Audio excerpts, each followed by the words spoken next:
Olá, meu nome é Antônio Roberto Vinha, eu sou cientista político. Estamos no dia 13 de outubro de 2016. Bom, vou tocar num assunto bem delicado e que pode não agradar muita gente, porque conflitua com a nossa realidade, a realidade do que nós aprendemos na escola,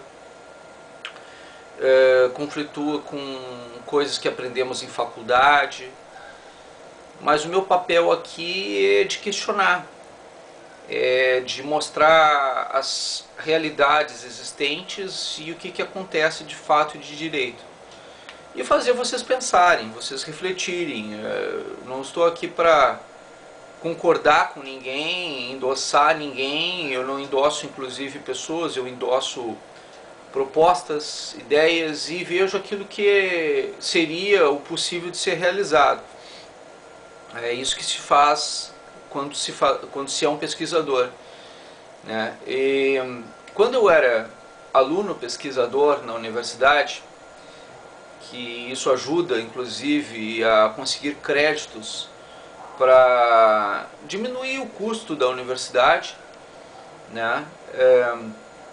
Então eu não tive acesso à universidade pública, né? Não tinha recursos para entrar numa universidade pública, porque por incrível que pareça, não é a gente que tem recursos que vai para a universidade, que não tem recursos que vai para a universidade pública, é a gente que tem recursos, que aí paga as melhores faculdades, as melhores escolas, tudo, e entra na faculdade pública. Aqueles que não têm condições normalmente vão para a universidade privada e sacrificadamente pagam a universidade privada.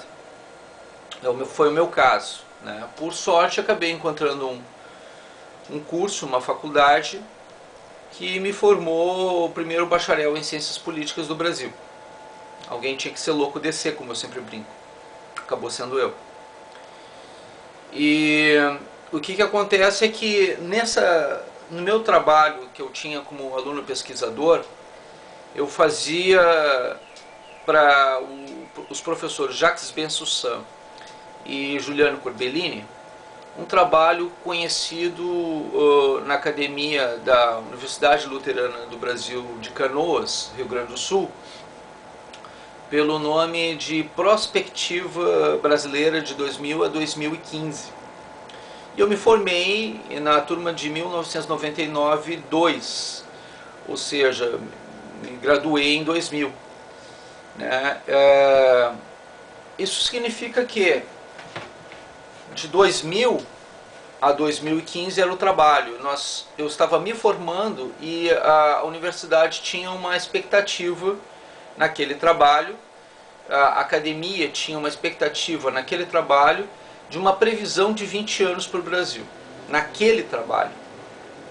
A universidade, esse trabalho que eu faço com vocês aqui, de avaliação dos cenários, é uma coisa que a gente fez durante os 6 anos da minha faculdade. Eu levei 6 anos fazendo faculdade e me formei no primeiro grupo. Era uma turma de 4 anos, mas a primeira turma, avaliada e reconhecida pelo MEC, levou 6 anos. E o que aconteceu nesse período? Tinha já uma previsão de 20 anos. Esse trabalho que eu faço, a gente fazia lá. Todos os anos tinha pelo menos, no mínimo, uma cadeira de avaliação técnica do cenário da conjuntura. Política local, regional e nacional. Até internacional. Por isso que eu consigo fazer esse trabalho, por isso que eu faço essas avaliações, por isso que eu me aproximo tanto da realidade. Com tanta precisão e com tanta distância. Uma coisa que não é não surge do acaso, algo assim. Eu fui treinado para fazer isso dentro da academia. E dá para perceber se eu sou bom nisso que eu faço ou não, com os resultados, as formas como as coisas vão acontecendo. Então não sou eu que vou me julgar, é vocês que estão me acompanhando que me julgam a respeito disso. Por que eu estou fazendo essa explicação a respeito disso? Porque aquilo que vocês chamam de Pacto de Princeton, na verdade, aconteceu. Só que aconteceu com um propósito específico. Fernando Henrique Cardoso e Luiz Inácio Lula da Silva participaram sim de uma reunião onde ficou claro que Lula deveria chegar ao poder realmente com a intenção de fazer uma reforma trabalhista. Isso eu já expliquei em outros vídeos. Eu já expliquei parcialmente essa situação em outros vídeos, mas eu vou me detalhar agora. Vou explicar com mais detalhes. Muita gente pode estar se perguntando, mas por que Fernando Henrique agora está apoiando Lula? Por que o PSDB agora está querendo apoiar Lula, Dilma, o PT nesse sentido? A origem dessa situação está na história do Pacto de Princeton. A origem dessa situação está no fato de que existe um grupo, um segmento, que quer ver a reforma trabalhista realizada. E como foi dados recursos para que Fernando Henrique e Lula chegassem ao poder e fizessem isso, agora eles devem estar devendo para alguém, em algum lugar, essa responsabilidade daquilo que nenhum dos dois foi capaz de fazer. Fernando Henrique Cardoso teve 2 mandatos, Lula teve 2 mandatos, o PT teve 3 mandatos e meio. E eles não cumpriram o que prometeram. O Brasil já deveria ter feito uma reforma trabalhista. E dentro dessa reforma trabalhista, segundo o projeto internacional, era para ser extinta a CLT. Era para ser extinta as leis do trabalho nas formas como elas estavam sendo feitas, ou pelo menos reduzidas a patamares de viabilidade de relações internacionais. Porque o que aconteceu foi que quando Getúlio Vargas fez a questão da CLT, das leis de trabalho, ele na verdade engessou o Brasil por um conceito de Estado forte. Então, ele assegurou uma série de garantias, de direitos, de vantagens, assim. E para um Estado paternalista, coronelista, aquilo ali veio como algo positivo, como algo proativo. Mas na prática, o que aconteceu foi que retirou o direito do trabalhador de questionar o seu empregador. Talvez para o período fosse uma ferramenta necessária de modo provisório para alavancar a indústria nacional, promover o crescimento interno. De alguma forma aquilo pode ter feito trazido algum benefício para o Brasil. E os sindicatos, a organização social, o socialismo democrático talvez funcionasse durante algum tempo tudo isso. Mas na prática, o que acontece é que você não faz outra coisa senão se conformar com aquilo que lhe dão. Você não questiona mais. Não há uma ruptura de algum processo. Você simplesmente aceita aquilo que lhe dão. Nós não temos uma cultura aqui no Brasil de questionamento das nossas necessidades. O salário mínimo, na prática, ele não resolve os problemas brasileiros. Tu paga altos impostos. 4 meses do teu salário servem só para pagar impostos por ano. 4 meses. E além dessa situação, é uma situação que o teu salário mínimo ele não é mínimo de fato. Ele não te dá segurança, ele não te dá saúde, mal cobre alimentação e estadia, não te dá lazer e não te dá educação. Tu não tem nada disso com qualidade quando tem. Então o salário mínimo ele realmente não serve para muita coisa.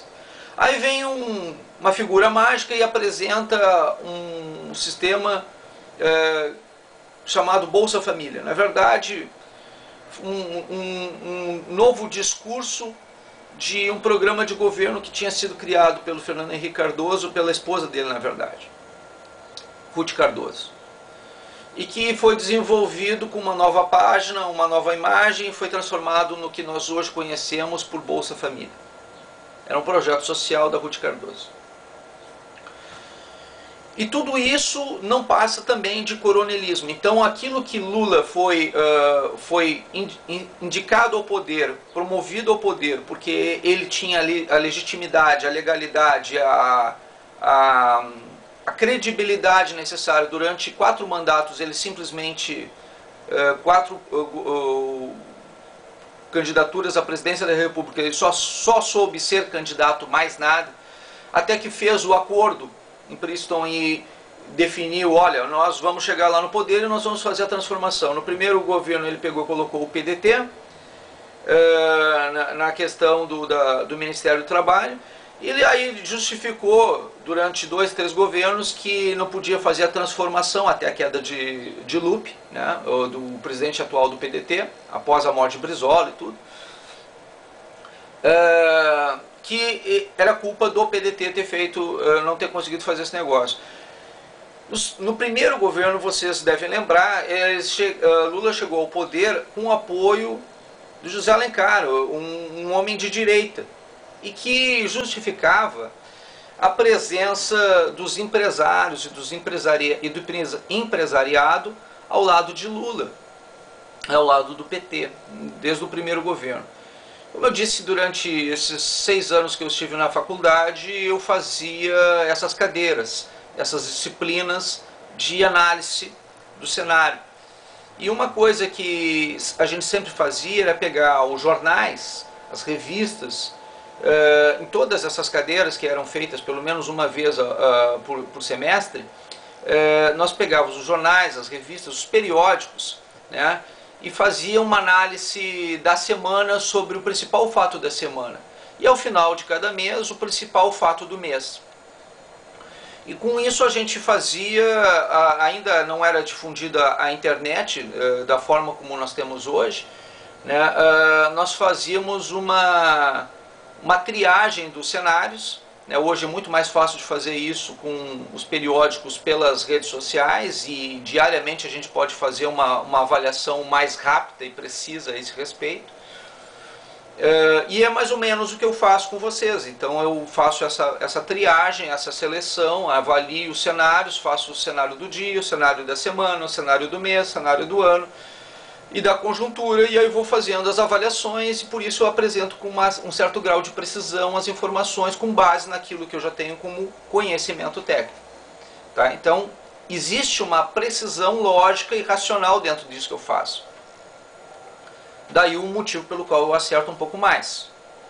Isso simplesmente me ajuda a me manter afiado, atualizado dentro da situação. Então, quando parece para muitos que a situação, e um dos motivos pelo qual eu não faço cortes nos meus vídeos, é porque para perceberem que eu mantenho uma linha de raciocínio lógico-racional, e facilita inclusive passar credibilidade e mostrar que eu tenho o mínimo de cortes possível, né? Então, para quem fica reclamando, porque tu gagueja muito, eu estou errando, eu estou fazendo e acertando ao mesmo tempo, no momento que eu estou fazendo a coisa para passar credibilidade. Então a intenção é essa, e aí claro, cometo erros, né? Assim, quando eu faço algum corte, alguma coisa, é para ajustar simplesmente a câmera. A memória dela é curta e também às vezes eu sou obrigado a trocar bateria. Basicamente os motivos pelo qual eu faço as trocas, né, os cortes que eu faço. Mas eu tento manter o mais fiel possível os meus argumentos, né, e com o mínimo de corte possível. Eu sei que eu cometo algumas falhas que poderiam ser trabalhadas, mas isso é muito parecido com como se fosse um programa ao vivo e um contato olho a olho, direto com vocês. Então, é o que eu tento fazer. Posso não estar perfeito, Pode não ser o melhor, mas é o que eu consigo fazer. Para tentar ser o mais sincero, o mais honesto possível com todos vocês, né? Sem sensacionalismo, de uma forma técnica e científica. Então, é o meu método de trabalho. Mas por que eu estou explicando isso tudo para vocês? Porque, na verdade, essa situação toda que eu estou passando, e por isso está demorando um pouco mais para fazer esse vídeo, ela vem com um objetivo, é explicar para vocês o que fez com que Fernando Henrique Cardoso, de uma hora para outra, apoiasse Luiz Inácio Lula da Silva. Ele tinha a intenção, nos dois primeiros governos dele, de fazer essa reforma trabalhista. Ele percebeu que não tinha a legitimidade para fazer isso. Aí buscaram Lula para que conseguisse fazer isso. E Lula traiu os interesses desse grupo que o levou ao poder. Então Lula não só atraiu agora o povo brasileiro com a corrupção endêmica nacional e o aparelhamento do Estado, mas também traiu os interesses do Pacto de Princeton. Então, por que Fernando Henrique agora resolveu se aproximar de Lula, segundo as redes sociais? Por que ele está tentando ser mais à esquerda? Em princípio, parecia simplesmente que ele queria pegar aquele público, aquele eleitorado do PT, que pode ser extinto a qualquer momento, e fazer com isso, dar sequência ao discurso de legitimidade para poder fazer uma transformação social no Brasil. E, uma vez no poder, talvez fizesse as reformas na CLT. Na prática, o que nós temos é uma situação onde nós precisamos fazer um enxugamento da máquina pública estatal para poder reduzir o tamanho, o peso do Estado em relação ao que nós tínhamos anteriormente de governos petistas, socialistas, comunistas, coisas assim, e que na verdade só serviram para aparelhar a máquina estatal com vistas não a fazer uma redução do peso do Estado, mas aumentar o peso do Estado. Tanto que por pouco não foram o Alibaba e os 40 ladrões, eram 39 ministérios, não eram 40. Né? Então só não foi 40 para não ser chamado dessa maneira. Única e exclusivamente não ter sido colocado como 40 foi esse motivo, porque já estava sendo considerado desse modo.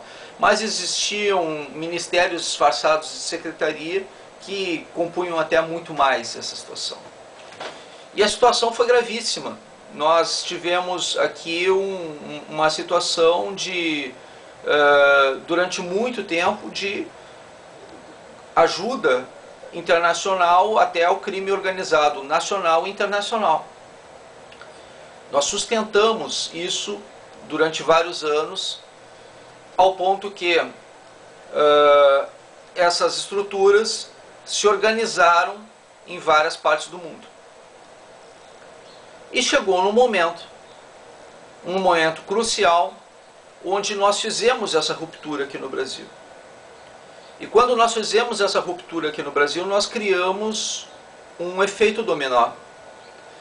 Em alguns lugares do mundo, os conflitos desses países que estavam sendo financiados pelo capital do BNDES, do Banco de Desenvolvimento do Brasil, né, eles estavam, que é um país continental, através dos nossos trabalhos, dos nossos impostos, esse dinheiro estava servindo para bancar essas estruturas. O que aconteceu? O nosso trabalho, os nossos impostos alimentaram isso no mundo inteiro. E aí a gente está agora percebendo que essas nações estão querendo entrar em conflito exatamente para resgatar o Brasil como fonte financiadora desse processo. O Brasil é estratégico não só do ponto de vista da zona de retaguarda, mas do ponto de vista de recursos e riquezas. E o seu próprio povo, como mão de obra barata, e aí entra a questão da CLT, aí a carteira de trabalho, aí as questões trabalhistas que nós tanto defendemos, acabam nos prejudicando. Por quê? Porque onde há um regramento estabelecido, onde há um paternalismo estabelecido, onde há regras fixas estabelecidas, nós temos sempre o limite que é dado pelo Estado, não é dado por nós mesmos.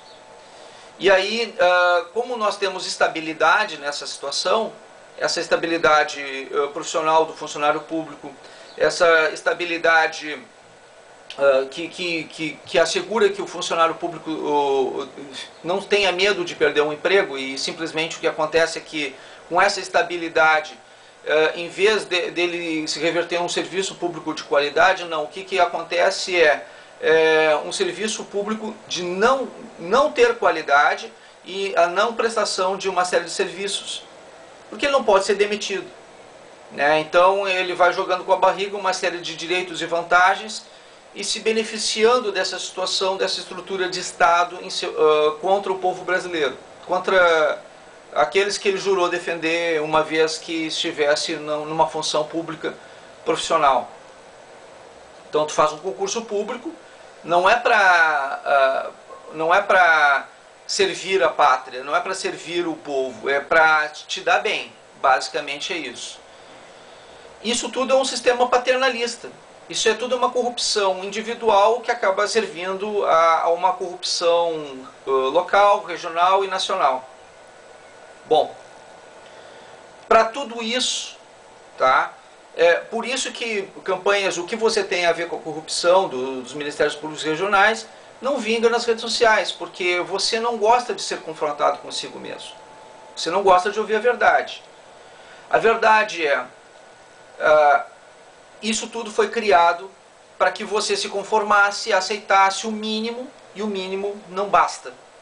Mas o mínimo, ele é feito para manter exatamente você num certo nível de controle, onde você vai lutar por alguma coisa que você não vai ganhar, porque você acredita que os sindicatos vão lhe defender, e na verdade os sindicatos hoje, eles recebem 1% em um dia, eles recebem 1% de todos os impostos do Brasil, exatamente para estruturar e ganhar isso como vantagem para desenvolvimento da categoria. Na verdade, são dos líderes. Tem que se verificar o enriquecimento ilícito através dos sindicatos. Isso é uma coisa que é necessário se fazer uma CPI, uma CPMI para verificar. Bom, a coisa não está bonita até agora, mas vai piorar. Por que eu digo que vai piorar? Porque dentro desse cenário se cria agora um cenário de possibilidade de guerra civil, invasão estrangeira, organizado a partir da situação do conflito, da possível prisão de Luiz Inácio Lula da Silva e de Dilma Rousseff ou dos outros líderes do PT e talvez da extinção do PT. E aí eu chego na pergunta que todo mundo está se perguntando até agora. Por que não prenderam eles até agora? Por que o PT não trouxe até agora a guerra civil e a invasão estrangeira? Por que Lula não fez até agora a guerra civil e a invasão estrangeira no Brasil, se tudo isso que eu estou falando tem fundamento e é verdade? Porque essa pergunta muita gente se faz assim, ele está errado, porque não aconteceu nada disso ainda. Acontece que a questão da legitimidade é o que move todos esses grupos. A legitimidade é o que vai fazer com que tudo isso ocorra de uma maneira ou outra. O discurso precisa ter credibilidade. Se não houver credibilidade, eles não movem uma palha, porque eles não querem perder o direito da credibilidade. Eles já estão muito fragilizados por terem perdido a credibilidade. Se eles agirem num impulso sem credibilidade, aí eles morrem de vez, acaba de vez o processo com eles. Então eles precisam de algo que legitime todo esse processo. Daí a questão da prisão de Lula ser o catalisador, ou a prisão de Dilma, ou a extinção do PT ser um dos catalisadores desse processo todo. Eles precisam ter a credibilidade que eles perderam ao longo dessas administrações, por quebra de discurso, por desgaste de discurso. A coisa não foi, não aconteceu da noite para o dia, foi paulatinamente acontecendo, foi gradativamente acontecendo. E a quebra desse discurso, o que se tornou rançoso, cansativo, desgastou, é o que eles estão tentando resgatar a partir de agora através de uma ação específica. Eles acreditam que, uma vez tendo conquistado as prefeituras, eles têm a legitimidade democrática através do voto para poder chegar no negócio. Só que, se o partido for cassado, eles perdem automaticamente essas prefeituras. Podem acontecer novas eleições, né, em alguns casos, ou outros, uma intervenção específica para que haja dependendo em outros casos, o segundo mais votado, mas também a intervenção estatal para que haja um controle. Pode entrar o presidente da Câmara, né, tudo isso pode acontecer. Esses cenários, tá, eles estão aguardando a situação. E eles estão, o próprio PT está aguardando essa situação para poder justificar a sua conduta. Eles vão se considerar vitimizados. O mimimi, o famoso jus esperneandis. Eles estão esperando, estão aguardando esse processo para justificar guerra civil, invasão estrangeira e até guerra mesmo. Tá? Então, não é... por que eles estão parados, calmos, esperando acabar o segundo turno? Por que eles não vão fazer durante o segundo turno? Perderiam a legitimidade, perderiam a legalidade do processo. Eu tinha que mostrar isso para que vocês percebam que a coisa vem acontecendo de uma forma linear. Não é uma coisa que é teoria da conspiração. Não, não é. Da forma como eu estou comentando com vocês percebam. Tudo isso já havia, inclusive, uma análise científica a respeito disso. É um planejamento a respeito disso. E se há um planejamento, há um crime planejado. Não só um, mas vários crimes planejados. E essa situação vem exatamente para que você tenha um estado macro e seja controlado, seja dominado por isso. Aquilo que você acha que está vindo a seu favor, ou seja, uma lei trabalhista que deveria te proteger, na verdade ela impede que tu reivindique o teu direito de ter realmente saúde de qualidade, educação de qualidade, segurança de qualidade, num estado mínimo, onde tu possa renegociar com o teu patrão um salário que te dê condição real de ter tudo a que tu tem direito, e que hoje tu não tem. A maior parte dos países do mundo não tem salário mínimo. E esses povos que não têm salário mínimo, povos de primeiro mundo, têm qualidade de vida, coisa que o brasileiro não tem. Então pense, por favor, a respeito disso. Porque talvez você esteja sendo induzido ao erro por comodismo. Por puro comodismo. Mas percebam, eu tinha que fazer esse discurso, eu tinha que fazer essa revelação para que vocês entendessem um cenário completo. Eu já fiz isso em vários pequenos discursos, em vários pequenos vídeos, mas urge a necessidade de se fazer um discurso mais longo, uma informação mais longa e mostrar de onde veio as coisas e para onde elas estão indo. O que está acontecendo de fato e de direito, para que vocês percebam que isso tudo que está sendo apresentado para vocês é verdade, não é teoria da conspiração, não é uma situação que me favorece de algum modo para promoção pessoal, até pelo contrário. Revelar esse tipo de coisa me tira exatamente as condições de eu ter, por exemplo, uma função pública, um cargo público, uma coisa nesse sentido, porque quem é que vai querer jogar na televisão uma pessoa que fala as coisas que eu falo? Então, vocês não estão me vendo em vários programas de televisão, assim, até recentemente eu gravei um programa num canal de televisão que não foi ao ar. Alguma coisa aconteceu para que eu não fosse ao ar. E eu falei parte do que eu estou falando aqui, né? Porque tem fotos comprovadas que eu fiz essa filmagem. Por que eu não fui ao ar? Né? No programa de rádio eu fui, mas era um programa regional. Programa de televisão, na mesma emissora, eu não fui. Por quê? Então a situação é essa. Nós estamos, eu falo, existe censura no Brasil. E a censura ela está acontecendo por algum motivo. Mesmo com a troca de governo. Porque existe o aparelhamento não só na parte estatal, mas também na parte privada, e principalmente nos meios de comunicação. Então existe o risco da gente só saber das coisas através da internet, e no momento que censurarem a internet para nós, a gente, que é concessão de governo, né? Rádio, televisão e telefone são concessões de governo. E se quiserem, eu já fiz um vídeo a respeito disso, talvez foi um dos meus primeiros vídeos aqui nas redes sociais. No momento que cortarem esses meios de comunicação, você perde acesso à informação toda.